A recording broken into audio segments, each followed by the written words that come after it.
Pertama begini, kami baru dengar kemarin dari Dirjen Otda, Pak Akmal ya.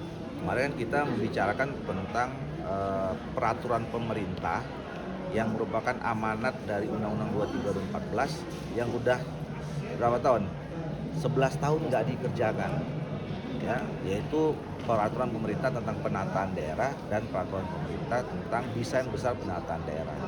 Nah, ini adalah kunci salah satunya kalau kita mau membuat kebijakan pemekaran lagi, adanya muncul daerah otonomi baru. Nah, kemarin sebetulnya kami tanya, mengkonfirmasi.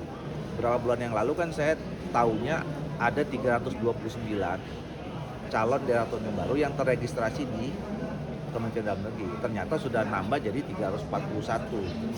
Tapi entah kenapa begitu sebut nama 341, kemudian juga ada ditambah 6 daerah yang mengusulkan perubahan nama menjadi daerah istimewa, salah satunya Solo. Nah, menanggapi soal itu saya skeptis, ya, harus hati-hati karena kami kan kemarin menyelesaikan ada 20 provinsi dan 134 kabupaten kota, merapihkan undang-undang kabupaten kota dan provinsi. Karena dalam Undang-Undang Dasar 45 kita kan satu undang-undang adalah satu provinsi harus diatur dalam satu undang-undang, kabupaten satu undang-undang, kota satu undang-undang. Nah, selama ini itu banyak daerah, provinsi, kabupaten kota gabung-gabungan. Dan kemudian dasar hukumnya, alas hukumnya adalah masih undang-undang RIS. Nah, kemarin kami rapihkan. Nah, selama kami rapihkan itu memang banyak usulan macam-macam mau merubah nama. Misalnya waktu contoh Provinsi Sumatera Barat itu mengajukan nama provinsinya Minangkabau. Nah, ini kemarin udah kita sepakati. Pokoknya ini dalam rangka untuk merapihkan semuanya harus berdasarkan Undang-Undang Dasar 45, ya. Alas hukumnya Undang-Undang Dasar 45, NRI 45, dan kemudian peraturan yang satu provinsi satu undang-undang. Jadi tidak ada di luar itu, ya. Apalagi ubah nama, apalagi nambah khusus atau istimewa dan segala macam. Nah, bicara dengan istilah itu, di Indonesia ini kan dikenal cuma ada beberapa. Satu, daerah khusus. Daerah khusus itu cuma aja daerah khusus ibu kota, Jakarta. Yang sekarang sudah berubah namanya menjadi daerah khusus Jakarta saja. Kekhususan itu tetap dipakai karena dia punya sejarah pernah jadi ibu kota yang cukup lama. Itu kemarin kita sepakati kenapa tetap pakai kata khusus tapi tidak pakai ibu kota. Karena ibu kotanya sudah dipakai Nusantara. Yang kedua ada daerah istimewa yang sekarang masih dipergunakan oleh Yogyakarta. Nah, istimewa ini itu ada reasoningnya, ada latar belakangnya. Kenapa Yogyakarta disebut sebagai daerah istimewa? Karena punya sejarah yang kuat untuk kemerdekaan Indonesia. Ada kesultanan di sana waktu itu yang memang betul-betul membackup kemerdekaan. Nah, sebelum reformasi dulu ada daerah istimewa Aceh.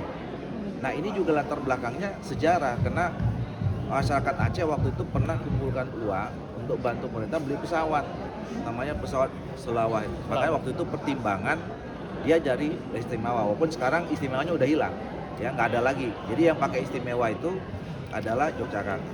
Yang berikutnya ada daerah otonomi khusus, ada 2 di Papua dan Aceh.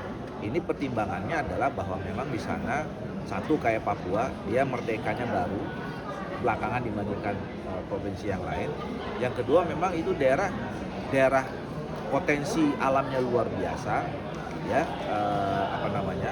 kita juga membutuhkan peningkatan kualitas manusianya yang cepat, maka dibuat dana otonomi khusus yang berkonsekuensi ada dana otsus baik untuk di Papua maupun di Aceh. Nah, di luar itu kita nggak mengenal ada daerah-daerah yang lain. Nah, jadi kalau lihat dari situ tidak pernah ada istilah khusus istimewa di tingkat kabupaten kota, yang adanya di provinsi. Nah, makanya kita harus cek betul tuh yang mengajukan, misalnya disebutkan Solo ini ingin menjadikan daerah istimewa. Daerah istimewa apa? Dia mau jadi provinsi dulu atau kabupaten kota? Kalau kabupaten kota nggak dikenal daerah istimewa. Dan kemudian alasannya apa? Punya latar belakang apa gitu. Nah, makanya menurut saya pemerintah harus hati-hati karena ini akan nanti bisa memicu atau mengundang daerah lain akan ada permohonan juga keistimewaannya dengan alasan macam-macam. Ya, kemarin ada yang tanya, mungkin alasannya karena memang di sana punya sejarah dan apa keraton budaya yang segala macam. Gitu.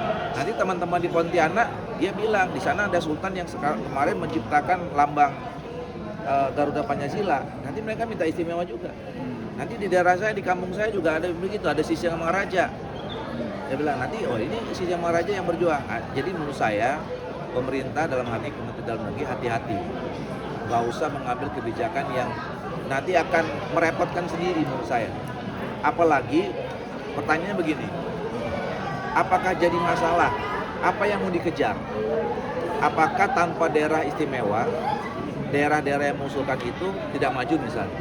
Atau pertanyaan berikutnya, apakah dengan istimewa tambah maju? Ini belum tentu juga. Apakah ada masalah selama ini dengan tidak adanya penambahan istilah itu? Makanya sekali lagi menurut saya, ya memang tidak ada yang melarang. Itu hak konstitusi, setiap warga negara mengajukan daerahnya menjadi apa. Tapi pemerintah dalam hal ini Kementerian Dalam Negeri harus hati-hati. Menurut saya harus dipertimbangkan sangat matang. Kalau tidak ada urgensinya, tidak usah diputuskan untuk mengubah nama-nama itu. Karena memang, nah ini dua ya, itu berbeda urusannya, pasti lebih mudah. Ini cuma merubah undang-undang aja itu. Kalau menambah itu beda dengan soal pemekaran. Pemekaran itu kan harus ada proses, rekomendasi dari daerah induk dan segala macam. Jadi walaupun mudah, tapi hati-hati, jangan sampai nanti menimbulkan masalah baru. Oke?